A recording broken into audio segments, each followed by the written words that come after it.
Inner and outer tie rod removal, 2000 Ford F150 two-wheel drive. Recommended tools will be a 1/2-inch breaker bar, a 13/16, a pair of side cutters, a large hammer, and we also used an electric impact.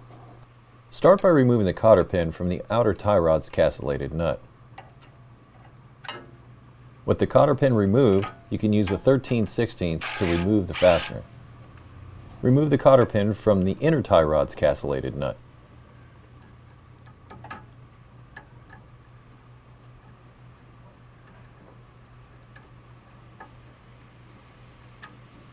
This fastener is also 13/16. We used a 1/2-inch breaker bar to loosen it up.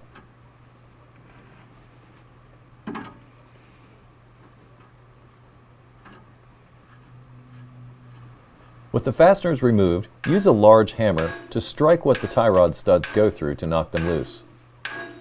It may take a couple of hits for this to happen.